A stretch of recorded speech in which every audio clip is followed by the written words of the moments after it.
Peduli korang lah. Korang fikir kita orang ni macam mana? Siapa nak bela kami ni? Tak boleh bagi muka pada diorang ni. Kita je kena pijak, mana boleh. Kedua-dua buah syarikat ni, jumlah keseluruhan 186 pengadu.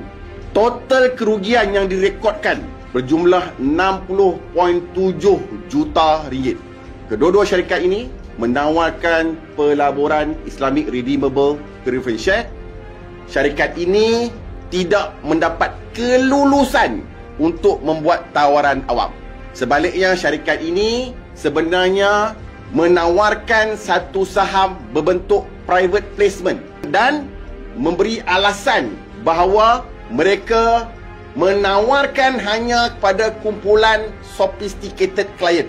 Malangnya, kebanyakan daripada pelabur-pelabur yang melabur di dalam syarikat berkenaan tidak memenuhi kriteria sophisticated client.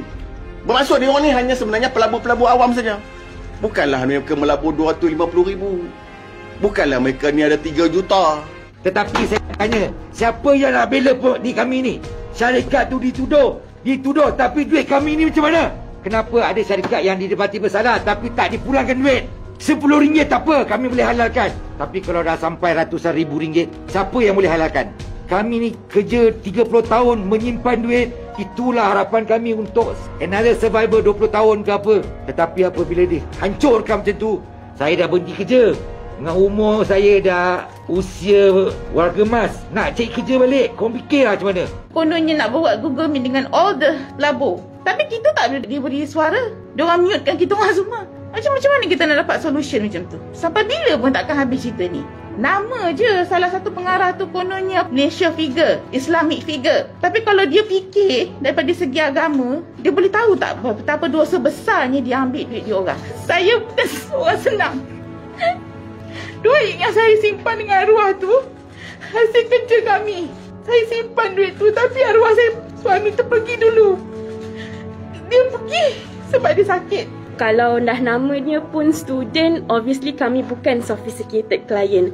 Dan jumlah sejujur-jujurnya yang kami invest pun RM50,000 saja untuk saya dengan adik. Supaya cukup untuk mendapat rolling money, kami study and kami tahu duit yang ayah tinggalkan tu masih ada. So lepas 3 tahun kami habis study, tak adalah habis duit yang dia tinggalkan. Macam tu je. And saya dengan adik pun sekarang tengah struggle. Dia masih belajar. Alhamdulillah saya dah dapat tawaran bekerja. Dan sepatutnya saya sambung belajar. Tapi saya kena tolak. Sebab kalau saya dengan adik belajar, tak ada orang nak tanggung lagi dah. Saya punya kerugian dalam pelaburan ni 200,000. Sedangkan saya punya pelaburan ni, orang-orang yang terkenal, orang-orang yang kata orang patuh syariah, ustaz-ustaz yang terkenal, orang-orang yang terkenal berkenaan dengan pejabat-pejabat agama.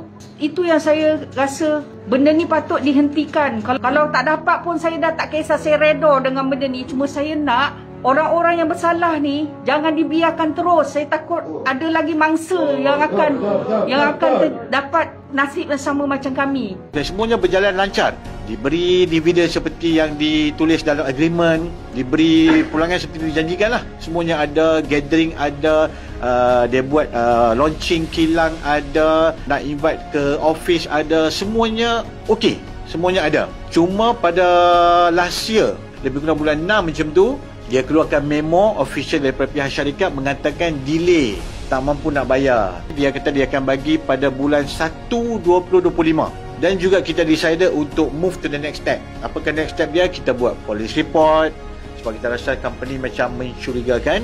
Dan juga untuk pengetahuan semua, saya juga adalah salah satu pelabur. Dua-dua saya melabur juga. Total pelaburan yang saya invest adalah 20.7 juta. Saya sendiri terkesan, ejen-ejen yang lain pun terkesan. Saya nak tanya soalan. Okey. Datuk Seri Mahdi ada rasa bersalah tak bila buat ni? Wallahi, memang saya rasa bersalah. Saya dengar student yang tak ada duit, yang pesara yang terkesan, orang EPF. Saya memang sangat terkesan. Kita tidak ada kuasa siasatan. Kuasa itu adalah pada agensi siasatan. Tetapi individu yang ada kaitan dengan syarikat ni terlalu besar. Figura yang saya sendiri sebelum ini mengidolakan dia. Saya sendiri rasa sedih dan rasa kesal. Perkara ini boleh berlaku kerana dia melibatkan membawa imej yang tak baik kepada Islam. Sebab dia merupakan tokoh agama Islam.